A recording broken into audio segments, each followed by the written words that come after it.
Sigo a Cristo 2013, el canal de la verdadera doctrina cristiana, al servicio de los cristianos bíblicos. Acá les traigo la segunda parte del estudio bíblico, realizado por el hermano Tito Martínez, donde en este estudio se desenmascara una doctrina muy diabólica. Este estudio bíblico está dirigido especialmente a un verdadero hijo del diablo, llamado Paulo José Beltrán Pumarejo, en el cual esta persona miente descaradamente, diciendo que el Dios de Israel, mencionado en el Antiguo Testamento, con el nombre de Jehová o Yahweh, es el mismo Satanás. Corre segunda parte del vídeo, unidos contra Yahweh y contra su Cristo. Octavo, Yahweh y los otros dos ángeles comieron con Abraham. En el capítulo 18 del Génesis, se describe con todo detalle cómo Yahweh, acompañado por dos ángeles, descendieron del cielo y comieron una gran cantidad de alimentos con Abraham, en el encinar de Mamre. El blasfemo y mentiroso Paulo José saca entonces la conclusión de que ese ser divino llamado Yahweh era el mismísimo Satanás. Desde luego hay que ser idiota, mentiroso y blasfemo para decir semejante burrada babosa. Obviamente no fue el Dios Supremo, el Padre, quien se apareció a Abraham y comió con él, porque al Dios Padre nadie le vio jamás, Juan 1:18, primera de Juan 4:12. Por lo tanto, ese Yahweh que se apareció a Abraham y comió con él era sencillamente el segundo Yahweh, el cual es Jesucristo, ya que Jesús preexistía como ser divino antes de nacer como hombre en la tierra, Juan 1:1, 2, 17, 5, Filipenses 2:5, 8. Por lo tanto, era el mismísimo Cristo quien se apareció a Abraham en el encinar de Mamre, él se apareció con forma de varón, y vino acompañado por dos ángeles. Esto significa sencillamente que ese blasfemo y mentiroso llamado Paulo José, está llamando Satanás al propio Señor Jesucristo, por eso es que la gran profecía del Salmo 2, dice bien claro que los malvados se juntarían y consultarían unidos contra Yahweh y contra su Cristo, es decir, contra el Dios Padre, y contra el Señor Jesús, el Cristo, el cual también tiene el nombre de su Padre, Yahweh. Pero el Dios Padre, Yahweh, se burla y se ríe de ellos, y al final los destruirá en el fuego de su ira, cuando su Cristo, llamado Jesús, regrese del cielo con gran poder y gloria, acompañado por todos sus ángeles, para destruir a todos sus enemigos, Mateos 25, 31, 46, Apocalipsis 19, 11, 21. Noveno, Yahweh habita en la oscuridad. Veamos lo que dice la Biblia. Y cuando los sacerdotes salieron del santuario, la nube llenó la casa de Yahweh. Y los sacerdotes no pudieron permanecer para ministrar por causa de la nube, porque la gloria de Yahweh había llenado la casa de Yahweh. Entonces dijo Salomón: Yahweh ha dicho que él habitaría en la oscuridad.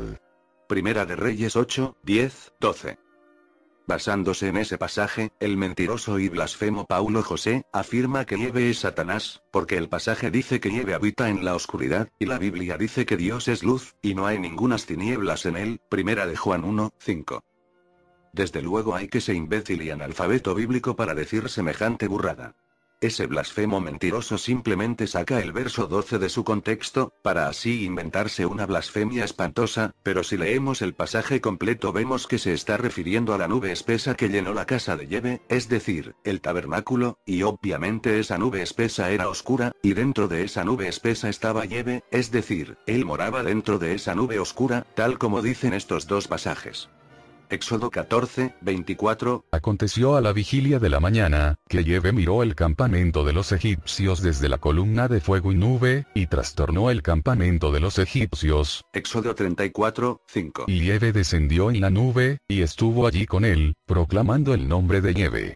Esa nube espesa y oscura llenó la casa de Yahweh, y por eso es que el pasaje dice que Yahweh habitaba en la oscuridad, porque él estaba dentro de esa nube oscura y espesa. Lo mismo sucede cuando nosotros vemos en el cielo una gran nube densa y oscura, porque está llena de agua, pues algo semejante sucedió con esa especie de nave voladora en forma de columna o cilindro gigante, la cual era oscura como una nube densa, y dentro de ella se encontraba este Dios llamado Yahweh, y que ya hemos visto que era Jesucristo.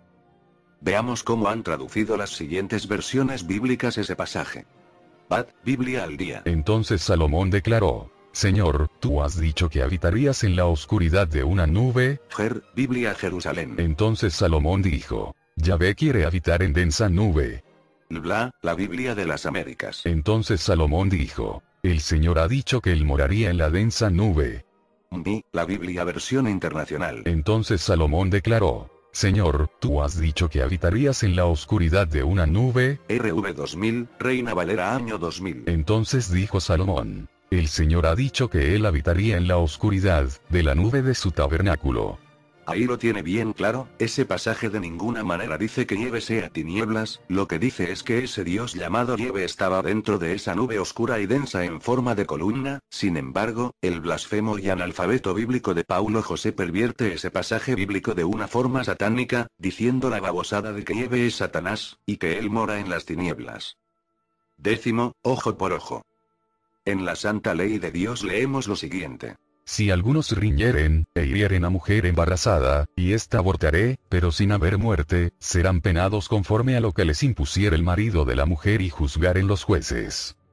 Mas si hubiere muerte, entonces pagarás vida por vida, ojo por ojo, diente por diente, mano por mano, pie por pie, quemadura por quemadura, herida por herida, golpe por golpe. Éxodo 21, 22, 25. Y Jesús dijo lo siguiente. Oísteis que fue dicho, ojo por ojo, y diente por diente. Pero yo os digo, no resistáis al que es malo. Antes, a cualquiera que te hiera en la mejilla derecha, vuélvele también la otra. Mateos 5, 38, 39. Al comparar esos dos pasajes bíblicos, el blasfemo y mentiroso Paulo José saca la estúpida conclusión de que Jesús se opuso a la ley de Yahvé, y que por tanto, Jesús estaba en contra del Dios de Israel y enseñó leyes contrarias a Yahvé. Hay que ser embustero y analfabeto bíblico para enseñar semejante burrada. El propio Jesús enseñó que su Padre Celestial era el Dios de los judíos. Respondió Jesús: si yo me glorifico a mí mismo, mi gloria nada es. Mi Padre es el que me glorifica, el que vosotros decís que es vuestro Dios. Pero vosotros no le conocéis, mas yo le conozco, y si dijere que no le conozco, sería mentiroso como vosotros. Pero le conozco, y guardo su palabra. Juan 8, 54, 55. Por lo tanto, ¿cómo Jesús iba a enseñar lo contrario que enseñó su Padre Celestial? Imposible. Jesús dijo que él vino a hacer la voluntad de su Padre. Juan 5, 30. No puedo yo hacer nada por mí mismo. Según oigo, así juzgo. Y mi juicio es justo, porque no busco mi voluntad, sino la voluntad del que me envió, la del Padre. Juan 6, 38. Porque he descendido del cielo, no para hacer mi voluntad, sino la voluntad del que me envió. Juan 9, 4. Me es necesario hacer las obras del que me envió, entre tanto que el día dura. La noche viene, cuando nadie puede trabajar. Jesús jamás se opuso a la santa ley de Dios ni habló en contra de ella. Por lo tanto, vamos a conocer la interpretación correcta de esos pasajes. La ley del ojo por ojo es conocida como la ley de Talión, y aparece en Éxodo 21, 24, Levítico 24, 19, 20, Deuteronomio 19, 21. El propósito de esa ley justa era muy simple: evitar que una persona culpable de algún delito sufriera una pena superior a la que se merecía, sino un castigo proporcional a su delito. Si por ejemplo dañaba el ojo de alguien, entonces él mismo sufría el mismo castigo, pagando con su propio ojo, no más. Tal persona no era digna de muerte si su delito no lo merecía. Eso mismo es lo que regulaba esa santa ley de Dios. Esa ley de la proporcionalidad de ninguna manera alentaba los sentimientos de venganza personal, al contrario, esta ley justa lo que hacía es poner freno a la venganza personal. Jesús citó esa ley de la proporcionalidad para que sus discípulos no se venguen de nadie, porque en esa época muchos judíos habían deformado esa santa ley de la proporcionalidad, y la utilizaban para venganzas personales. Entonces lo que hizo Jesús es dar a esa ley el verdadero significado, diciendo a sus discípulos que no se vengaran si alguien los ofendía o les insultaban. El propio ejemplo lo dio Jesús cuando le abofetearon en la mejilla, y entonces él no se vengó ni pagó mal por mal, simplemente le preguntó el por qué le abofeteaba. Cuando Jesús hubo dicho esto, uno de los alguaciles, que estaba allí, le dio una bofetada, diciendo: ¿Así respondes al sumo sacerdote? Jesús le respondió: Si he hablado mal, testifica en qué está el mal. Y si bien, ¿por qué me golpeas? Juan 18, 22, 23. Con esa actitud de Jesús él mismo nos dio ejemplo de cómo hemos de actuar cuando nos abofetean de forma injusta. Jamás hemos de vengarnos nosotros mismos, sino que la venganza siempre es de Dios, y Él pagará a cada uno conforme a sus obras. No os venguéis vosotros mismos, amados míos, sino dejad lugar a la ira de Dios. Porque escrito está: Mía es la venganza, yo pagaré, dice el Señor. Así que, si tu enemigo tuviere hambre, dale de comer. Si tuviere sed, dale de beber. Pues haciendo esto, ascuas de fuego amontonarás sobre su cabeza. No seas vencido de lo malo, sino vence con el bien el mal. Romanos 12, 19, 21. Esa fue la enseñanza de Jesús, vencer con el bien al mal, pero Jesús jamás se opuso a la ley de Talión, la cual es una ley justa de proporcionalidad. La santa ley de Dios jamás promovía la venganza personal, sino la proporcionalidad justa del castigo. Jesús jamás de los jamases se opuso a esa santa ley de Dios, simplemente citó esa ley de la proporcionalidad en el castigo para que sus discípulos no se venguen de las ofensas de otros, sino que respondamos con mansedumbre, tal como hizo Jesús, no devolviendo mal por mal, sino bien por mal. Citar esos pasajes para enseñar que Jesús enseñó lo contrario de la santa ley de Dios es una aberración y una perversión satánica de la enseñanza de Jesús, tal como hace ese embustero y engendro del diablo llamado Paulo José. 11. Los sacrificios de animales.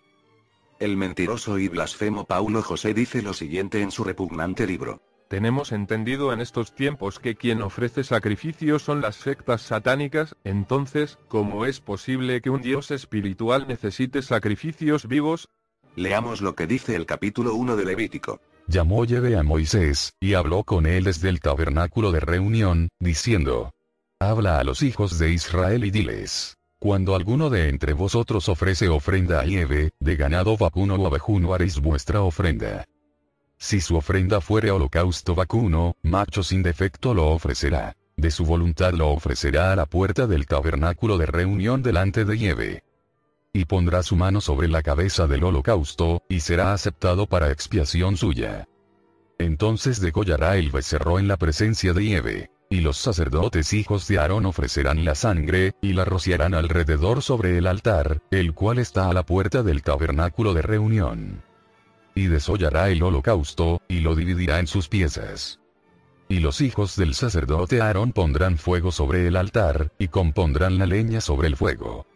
Luego los sacerdotes hijos de Aarón acomodarán las piezas, la cabeza y la grosura de los intestinos, sobre la leña que está sobre el fuego que habrá encima del altar. Y lavará con agua los intestinos y las piernas, y el sacerdote hará arder todo sobre el altar. Holocausto es, ofrenda encendida de olor grato para Yahvé. Si su ofrenda para holocausto fuere del rebaño, de las ovejas o de las cabras, macho sin defecto lo ofrecerá.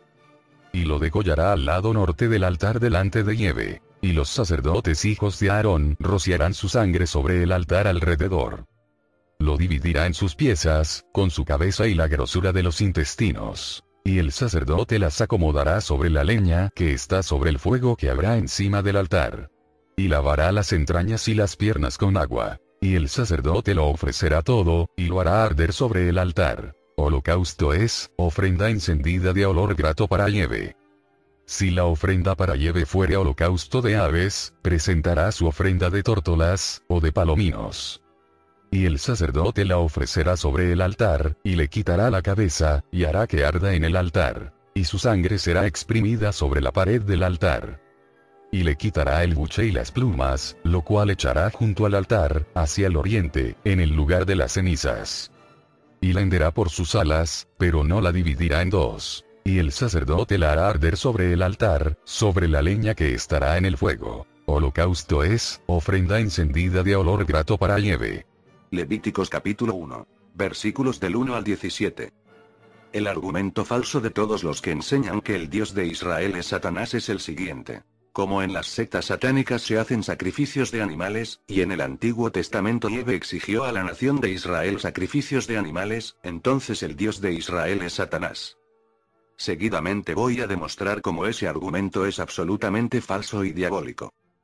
Para empezar, las sectas satánicas lo que hacen son sacrificios humanos, generalmente de niños pequeños o de adolescentes, eso lo hacían en el pasado y actualmente lo siguen haciendo. Un ejemplo de este tipo de sacrificios satánicos de niños lo tenemos en la religión de los antiguos cananeos que habitaban en el territorio de lo que hoy es Israel. Ellos ofrecían sacrificios de niños al falso dios Moloch, los cuales eran arrojados vivos al fuego. Este tipo de sacrificios satánicos y abominables a los ojos del Dios de Israel se describen en la Biblia, vamos a verlo. Levítico 18, 21. Y no des hijo tuyo para ofrecerlo por fuego a Moloc. No contamines así el nombre de tu Dios. Yo Yahvé. Habló Yahvé a Moisés, diciendo: dirás asimismo a los hijos de Israel: cualquier varón de los hijos de Israel, o de los extranjeros que moran en Israel, que ofreciere alguno de sus hijos a Moloc, de seguro morirá. El pueblo de la tierra lo apedreará. Y yo pondré mi rostro contra el tal varón, y lo cortaré de entre su pueblo, por cuanto dio de sus hijos a Moloc, contaminando mi santuario y profanando mi santo nombre. Si el pueblo de la tierra cerraré sus ojos respecto de aquel varón que hubiere dado de sus hijos a Moloc, para no matarle, entonces yo pondré mi rostro contra aquel varón y contra su familia, y le cortaré de entre su pueblo, con todos los que fornicaron en pos de él prostituyéndose con Moloc. Levítico capítulo 20, versículos del 1 al 5. Antes pusieron sus abominaciones en la casa en la cual es invocado mi nombre, contaminándola. Y edificaron lugares altos a Baal, los cuales están en el valle del hijo de Hinnom, para hacer pasar por el fuego sus hijos y sus hijas a Moloc, lo cual no les mandé, ni me vino al pensamiento que hiciesen esta abominación, para hacer pecar a Judá. Jeremías capítulo 32, versículos 34 y 35. Como podemos ver, esos pasajes son bien claros. El Dios de Israel odia profundamente ese tipo de sacrificios humanos que eran realizados por los cananeos al dios falso Moloc, por eso es que Dios ordenó a Israel que exterminaran completamente a esas naciones canáneas que practicaban ese tipo de abominaciones y asesinatos de niños. Por lo tanto, esa doctrina asquerosa de que el Dios de Israel es Satanás es una de las mayores blasfemias que los hijos del diablo puedan decir, porque repito, el Dios de Israel jamás ordenó sacrificar a seres humanos. Hay muchos descerebrados y mentirosos que afirman que Yahvé sí que ordenaba el sacrificio de seres humanos, porque la Biblia dice que Yahvé ordenó a Abraham que sacrificara a su hijo Isaac, Génesis capítulo 22, versículos 1 y 2.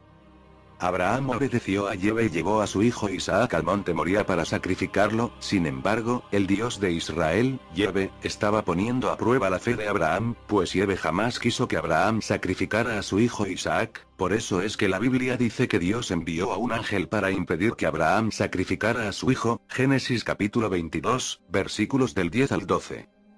El mentiroso y blasfemo Paulo José afirma que Dios necesitaba de esos sacrificios de animales, lo cual es absolutamente falso y estúpido, ya que era el pueblo de Israel quien necesitaba esos sacrificios de animales para el perdón de sus pecados, ya que sin derramamiento de sangre no hay remisión de pecados. Porque habiendo anunciado Moisés todos los mandamientos de la ley a todo el pueblo, tomó la sangre de los becerros y de los machos cabríos, con agua, lana escarlata e hisopo, y roció el mismo libro y también a todo el pueblo, diciendo: esta es la sangre del pacto que Dios os ha mandado. Y además de esto, roció también con la sangre el tabernáculo y todos los vasos del ministerio. Y casi todo es purificado, según la ley, con sangre. Y sin derramamiento de sangre no se hace remisión. Hebreos capítulo 9, versículos del 19 al 22. Por lo tanto, los sacrificios de animales que los sacerdotes hebreos hacían en el templo de Jerusalén era para la remisión de los pecados, es decir, eran necesarios para que los israelitas fueran perdonados por Dios. Al Señor Yahvé de ninguna manera le hacían falta esos sacrificios de animales. Pero si seguimos leyendo ese pasaje de Hebreos 9, se dice lo siguiente. Fue, pues, necesario que las figuras de las cosas celestiales fuesen purificadas así, pero las cosas celestiales mismas, con mejores sacrificios que estos. Porque no entró Cristo en el santuario hecho de mano, figura del verdadero, sino en el cielo mismo para presentarse ahora por nosotros ante Dios.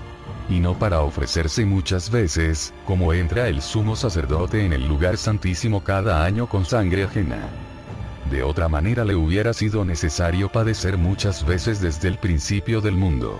Pero ahora, en la consumación de los siglos, se presentó una vez para siempre por el sacrificio de sí mismo para quitar de en medio el pecado. Y de la manera que está establecido para los hombres que mueran una sola vez, y después de esto el juicio. Así también Cristo fue ofrecido una sola vez para llevar los pecados de muchos. Y aparecerá por segunda vez, sin relación con el pecado, para salvar a los que le esperan. Hebreos capítulo 9, versículos del 23 al 28. Ahí lo tiene bien claro, el sumo sacerdote hebreo prefiguraba a Jesucristo. Jesús entró en el cielo después de resucitar, para presentarse delante de Dios y poder así interceder por nosotros. Jesús ya no se ofrece en sacrificio continuamente por nosotros, sino que lo hizo una sola vez, para quitar de en medio el pecado. Jesús llevó nuestros pecados en su cuerpo, sobre el madero, quitando o perdonando así nuestros pecados, por eso es que Dios ordenó el sacrificio de corderos, toros y machos cabríos. Porque esos sacrificios de animales limpios prefiguraban al futuro sacrificio perfecto de Jesucristo, para quitar nuestros pecados. Observe que esos sacrificios de animales no hacían perfectos a los israelitas. En esos sacrificios de animales se hacía memoria de los pecados de los israelitas, y la sangre de esos animales no podía quitar los pecados de los israelitas. Vamos a leerlo. Porque la ley, teniendo la sombra de los bienes venideros, no la imagen misma de las cosas, nunca puede, por los mismos sacrificios que se ofrecen continuamente cada año, hacer perfectos a los que se acercan. De otra manera cesarían de ofrecerse, pues los que tributan este culto, limpios una vez, no tendrían ya más conciencia de pecado. Pero en estos sacrificios cada año se hace memoria de los pecados. Porque la sangre de los toros y de los machos cabríos no puede quitar los pecados. Hebreos capítulo 10, versículos del 1 al 4. Como puede ver, esos sacrificios de animales lo que hacían es recordar los pecados de la nación de Israel, no quitando los pecados de ellos, sino que esa sangre de animales cubrían los pecados de los israelitas, para que así fueron ellos perdonados. Sin embargo, al venir el Cordero de Dios, Jesús, Él sí que quita nuestros pecados, tal como dijo Juan el Bautizador. Juan 1, 29. El siguiente día vio Juan a Jesús que venía a él, y dijo: He aquí el Cordero de Dios, que quita el pecado del mundo. Jesús quita completamente nuestros pecados. Vamos a leer atentamente el siguiente pasaje de Hebreos 10, donde esto se explica de forma perfecta. Por lo cual, entrando en el mundo dice: Sacrificio y ofrenda no quisiste, mas me preparaste cuerpo. Holocaustos y expiaciones por el pecado no te agradaron. Entonces dije: He aquí que vengo, oh Dios, para hacer tu voluntad, como en el rollo del libro está escrito de mí. Diciendo primero: Sacrificio y ofrenda y holocaustos y expiaciones por el pecado no quisiste, ni te agradaron, las cuales cosas se ofrecen según la ley. Y diciendo luego: He aquí que vengo, oh Dios, para hacer tu voluntad. Quítalo primero, para establecer esto último. En esa voluntad somos santificados mediante la ofrenda del cuerpo de Jesucristo hecha una vez para siempre. Y ciertamente todo sacerdote está día tras día ministrando y ofreciendo muchas veces los mismos sacrificios, que nunca pueden quitar los pecados. Pero Cristo, habiendo ofrecido una vez para siempre un solo sacrificio por los pecados, se ha sentado a la diestra de Dios. De ahí en adelante esperando hasta que sus enemigos sean puestos por estrado de sus pies. Porque con una sola ofrenda hizo perfectos para siempre a los santificados. Hebreos capítulo 10, versículos del 5 al 14. Observe bien, porque el pasaje es impresionante y no tiene desperdicio. En él se dice bien claro que el Dios de Israel, Yahvé, jamás quiso ni le agradaron los sacrificios y ofrendas de animales. Él lo ordenó a Israel simplemente de forma provisional, para que ellos pudieran tener el perdón de los pecados. Sin embargo, a Yahvé jamás le gustaron esos sacrificios de animales. Además, el pasaje de Hebreos lo repite varias veces. Sin embargo, el pasaje dice que Jesús vino para hacer la voluntad de Dios. Él era ese Cordero de Dios que quita el pecado del mundo, y por eso era necesario que Jesús, siendo inocente, derramara su sangre para el perdón de los pecados, borrando así todos los pecados de los que creen en él. El pasaje de Hebreos dice bien claro que el sacrificio de Jesucristo fue hecho una sola vez y para siempre, y por tanto, ya no hay más ofrenda por los pecados. Los sacrificios de animales cesaron completamente para los que creemos en Jesús. Ya no hace falta que nosotros sacrifiquemos animales para que nuestros pecados sean perdonados. Jesús al ascender al cielo después de resucitar ya se sentó a la diestra de Dios, esperando a que todos sus enemigos sean destruidos, lo cual sucederá cuando Él aparezca por segunda vez, sin relación con el pecado, para salvar a los que le esperan. Hebreos 9, 28. Es decir, Jesús ya no vendrá de nuevo para ser sacrificado por nosotros, sino para salvar a los que esperamos su regreso glorioso, y para reinar sobre las naciones de la tierra. En el sistema iglesiero apóstata se enseña generalmente la gran falsedad de que los animales que eran sacrificados en el templo de Jerusalén morían en lugar de los israelitas, ocupando el lugar de los israelitas. Eso es un gran error. Los sacrificios de animales no eran vicarios o sustitutorios, sino que eran ofrecidos para la expiación de los pecados, es decir, para el perdón de los pecados, aunque los pecados en realidad no eran quitados de los israelitas, solo con el sacrificio perfecto de Cristo los pecados son quitados para siempre. La muerte de Jesús no fue sustitutoria, Él murió por los pecados e iniquidades de la nación de Israel, Isaías 53, 8, porque fueron los pecados y maldades de los israelitas los que condenaron a muerte a Jesús. El Evangelio verdadero lo que dice es que Jesús murió por sus ovejas, es decir, por amor a sus ovejas, para que así tengamos el perdón de los pecados, Juan 10, versículo 11, versículo 15. Observe que el pasaje no dice que Jesús daría su vida por los pecados de sus ovejas, sino que daría su vida por sus ovejas, por amor a ellas, por eso es que el apóstol Pablo dijo lo siguiente. Gálatas 2, 20. Con Cristo estoy juntamente crucificado, y ya no vivo yo, mas vive Cristo en mí. Y lo que ahora vivo en la carne, lo vivo en la fe del Hijo de Dios, el cual me amó y se entregó a sí mismo por mí. Pablo en ninguna parte dijo que Jesús murió en su lugar, la muerte de Jesús no fue sustitutoria, sino que Él murió por Pablo, por amor a nosotros.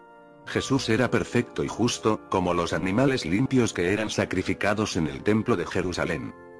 Jesús se entregó por el apóstol Pablo, para que sus pecados fueran quitados y perdonados, de la misma manera que Él dio su vida por cada uno de los que creemos en Él, pudiendo así tener nosotros el perdón de todos los pecados, Hechos 2, 38.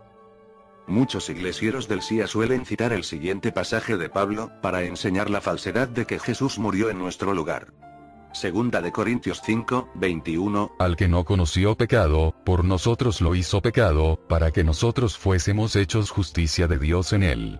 Si se fija bien, ese pasaje no dice por ninguna parte que Jesús murió en nuestro lugar, la muerte de Jesús no fue vicaria o sustitutoria, lo que dice el texto es que Jesús jamás conoció pecado, sin embargo, Dios lo hizo pecado, para que nosotros fuésemos hechos justicia de Dios en él, o dicho en otras palabras, lo que enseña ese pasaje es que Jesús era un cordero sin pecado, limpio, pero Dios permitió que él fuera sacrificado por nosotros, como si fuera culpable, para que nosotros podamos ser justos delante de Dios.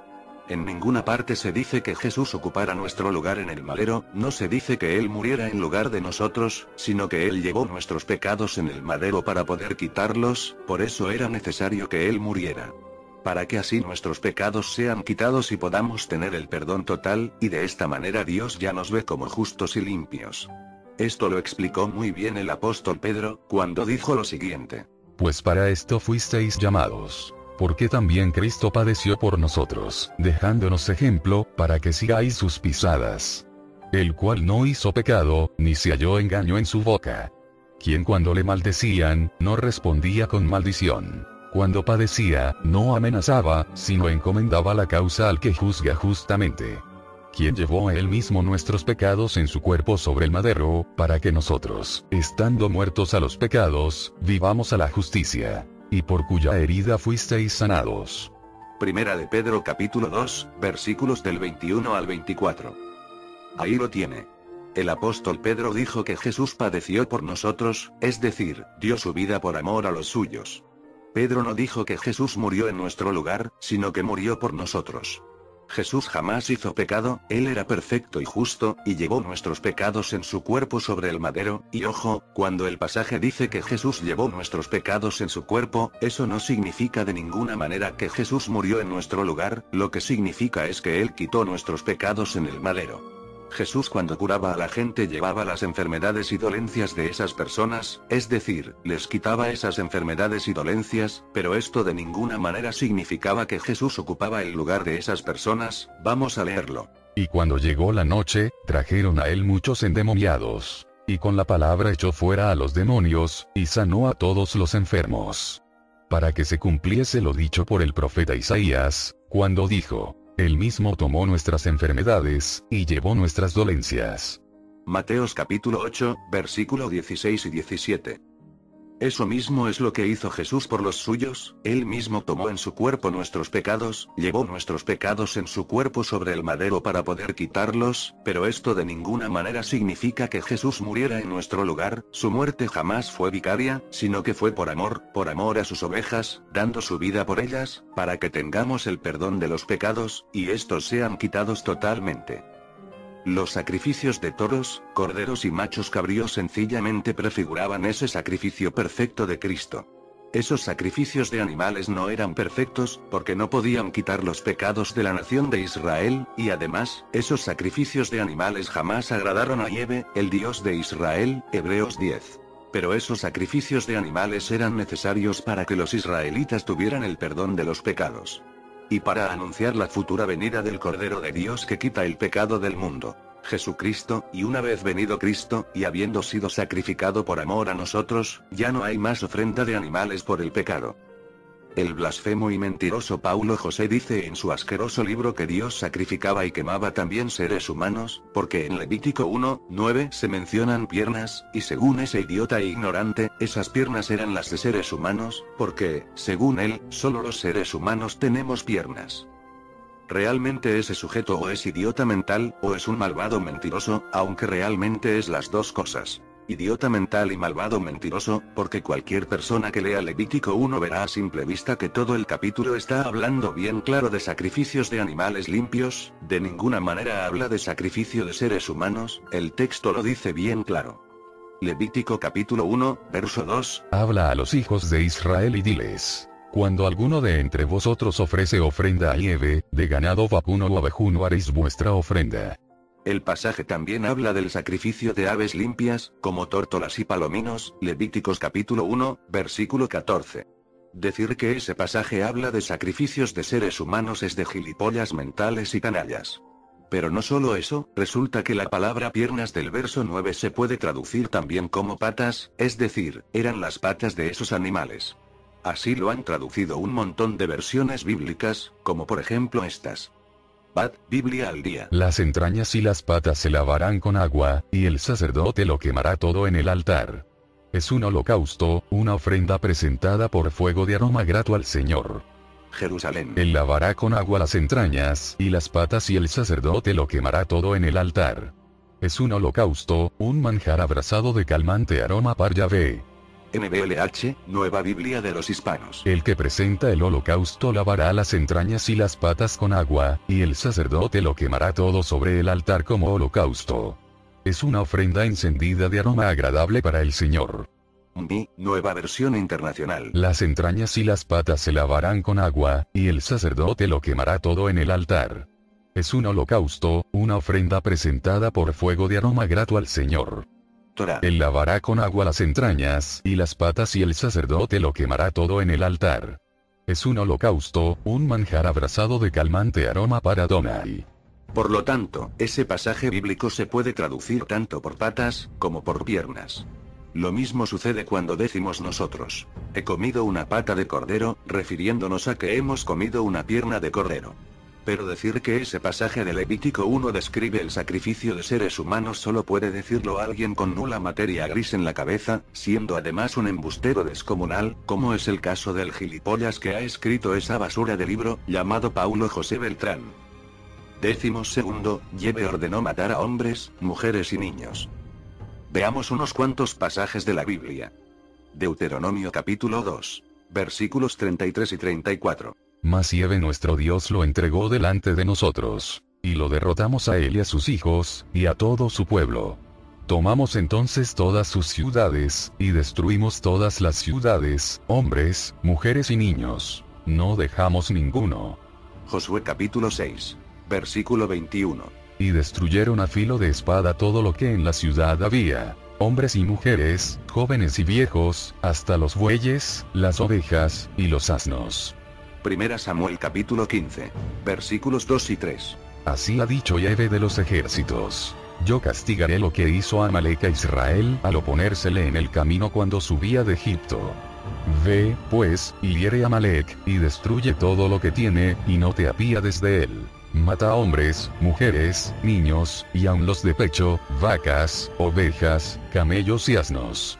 El blasfemo y mentiroso Paulo José cita esos y otros pasajes de la Biblia para decir que el Dios de Israel, Yahvé, es Satanás. Y seguidamente ese sujeto cita estas palabras de Jesús. Mateos capítulo 5, versículos 43 y 44. Oísteis que fue dicho, amarás a tu prójimo, y aborrecerás a tu enemigo. Pero yo os digo, amad a vuestros enemigos, bendecid a los que os maldicen, haced bien a los que os aborrecen, y orad por los que os ultrajan y os persiguen. De esta manera es mentiroso de Paulo José pretende hacernos creer que Jesús era todo lo contrario al Dios de Israel, Yahvé. Sin embargo, vamos a ver cómo miente ese hijo del diablo, y cuán falso es su argumento. ¿Por qué Yahvé ordenó a Israel matar a hombres, mujeres, niños, ancianos y aun sus animales? La respuesta es muy simple. Porque esas gentes eran malvados. Eran pueblos cananeos que adoraban a dioses falsos, y practicaban todo tipo de abominaciones y sacrificios humanos, como por ejemplo, el asesinato de niños a su dios Moloch. Por eso es que Dios ordenó a Israel que los exterminaran, para que Israel no se contaminara con ellos, y como justo castigo de Dios, el cual odia al pecado y a los malvados. El hecho de que Yahvé ordenara matar también a los niños y a los bebés es muy simple de entender. Para librar a esos niños de la maldad de sus padres, así cuando ellos se hicieran mayores, no serían malvados como sus padres, y no solo eso, esa orden de Dios es tremendamente misericordiosa, ya que la muerte de esos niños y bebés les librará de la destrucción eterna en el fuego, pues al no tener culpa de nada y ser inocentes, esos niños y bebés serán salvos cuando resuciten. Y respecto a los animales, Dios ordenó también que fueran muertos, para que así ellos no sirvieran de alimento a esas gentes malvadas y perversas. Dios el Padre, Yahvé, es el dueño de la vida y de la muerte. Él es el juez justo, y Él decide quién vive y quién muere. Nosotros no somos nadie para condenar a Dios, Él todo lo que hace es sabio y justo, por eso es que Dios mató a millones de personas con el diluvio, porque la Biblia dice bien claro que la tierra se llenó de violencia y perversidad, y los pensamientos del ser humano eran solamente para hacer el mal. Y vio Yahvé que la maldad de los hombres era mucha en la tierra, y que todo designio de los pensamientos del corazón de ellos era de continuo solamente el mal. Y se arrepintió Yahvé de haber hecho hombre en la tierra, y le dolió en su corazón. Y dijo Yahvé, raeré de sobre la faz de la tierra a los hombres que he creado, desde el hombre hasta la bestia, y hasta el reptil y las aves del cielo, pues me arrepiento de haberlos hecho. Génesis capítulo 6, versículos del 5 al 7. Y miró Dios la tierra, y he aquí que estaba corrompida, porque toda carne había corrompido su camino sobre la tierra. Dijo, pues, Dios a Noé, he decidido el fin de todo ser, porque la tierra está llena de violencia a causa de ellos. Y he aquí que yo los destruiré con la tierra. Génesis capítulo 6, versículos 12 y 13. Ahí lo tiene bien claro. Esa catástrofe mundial del diluvio la envió Dios, no por capricho, sino para ejecutar juicio y exterminar a todos los malvados, excepto a Noé y su familia, que eran justos. Génesis 6, 8. Decir que Yahvé es Satanás es la mayor blasfemia y mentira que los hijos del diablo puedan enseñar, por la sencilla razón de que Satanás no odia el mal ni la violencia, sino que ama a los malvados y a los violentos. Sin embargo, Yahvé odia el mal y a todos los que lo practican, o dicho en otras palabras, Yahvé y Satanás son absolutamente opuestos. En Mateo capítulo 5, versículos 43 y 44 Jesús dijo: Oísteis que fue dicho, amarás a tu prójimo, pero aborrecerás a tu enemigo. Pero resulta, amigo lector, que esa segunda parte de esa frase jamás lo dijo Yahvé en su santa ley, eso lo añadieron los falsos líderes religiosos judíos, los cuales pervirtieron la ley de Dios. La frase aborrecerás a tu enemigo no fue dicha por Yahvé, sino por esos falsos religiosos judíos, ellos la añadieron para así odiar a sus enemigos, los gentiles. Sin embargo, veamos lo que Yahvé dice en su santa ley. Levíticos capítulo 19, versículo 18. No te vengarás, ni guardarás rencor a los hijos de tu pueblo, sino amarás a tu prójimo como a ti mismo. Yo Yahvé. Evidentemente, el prójimo en ese pasaje eran los hijos del pueblo de Israel, es decir, entre los propios israelitas debían de amarse los unos a los otros. ¿Y qué sucedía con los gentiles, los extranjeros, que vivían en la tierra de Israel?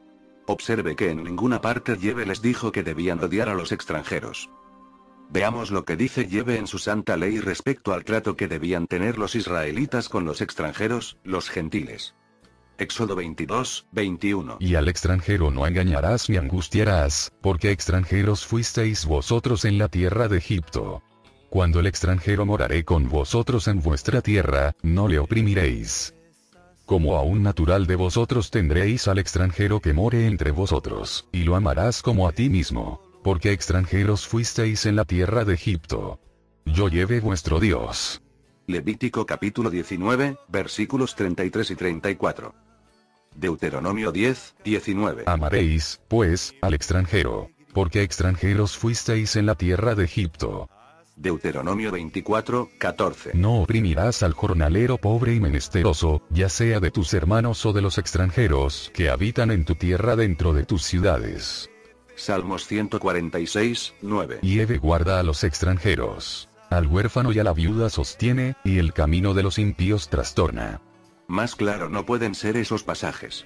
Yahvé dice que él ama a los extranjeros, es decir, a los gentiles. Ojo, no dice que él ama a los malvados, sino a los extranjeros, gentiles, que vivían en las ciudades de Israel. Yahvé dijo a los israelitas que amaran a esos extranjeros y los cuidaran. Los israelitas no podían oprimir a esos extranjeros.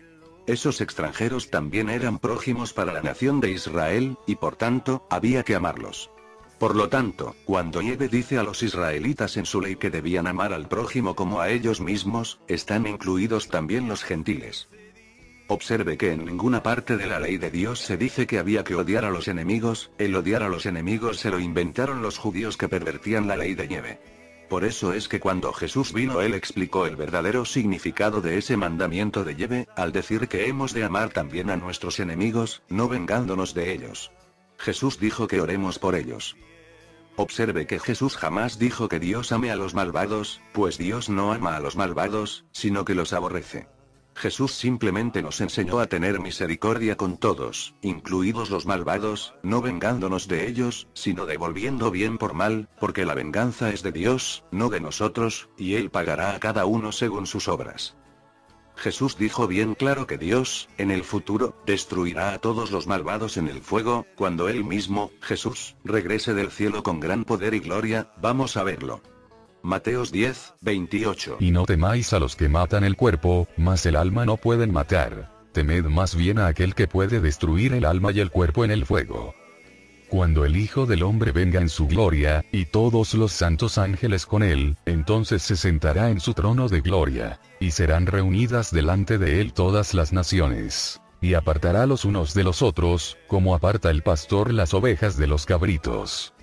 Y pondrá las ovejas a su derecha, y los cabritos a su izquierda.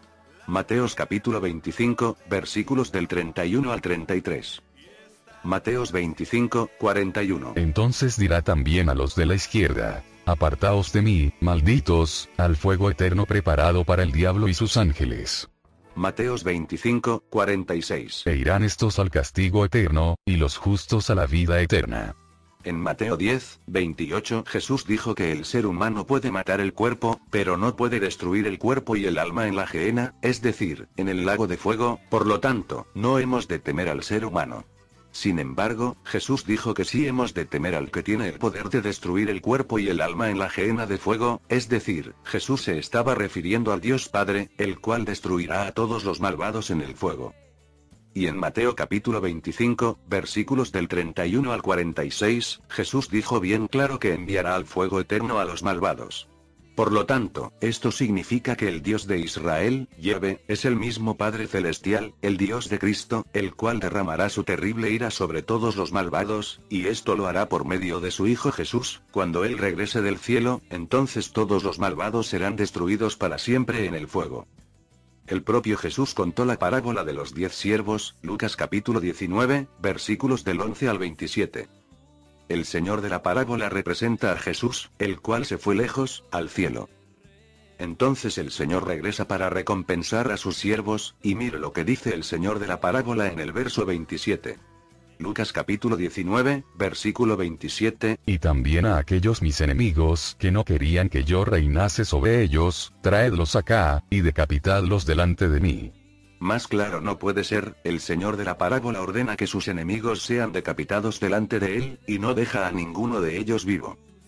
De forma semejante, Jesús, cuando regrese del cielo, ordenará que todos sus enemigos malvados, en lugar de ser decapitados, los arrojen al fuego eterno, donde llorarán y crujirán de dientes hasta que sean totalmente quemados y destruidos. Mateos capítulo 25, versículo 41, versículo 46.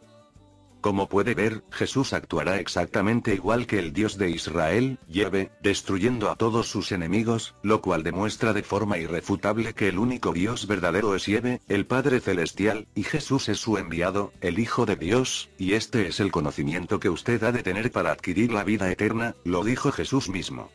Juan 17, 3. Y esta es la vida eterna: que te conozcan a ti, el único Dios verdadero, y a Jesucristo, a quien has enviado. Soy Sigo a Cristo 2013, el canal de la verdadera doctrina cristiana, libre del maldito sistema iglesiero apóstata, SIA. Este canal está al servicio de los cristianos bíblicos. Acá hemos llegado al final del segundo video a estudio, llamado Unidos contra Yahvé y contra su Cristo. Pronto subiré la tercera parte de este estudio en vídeo. Unidos contra Yahvé y contra su Cristo.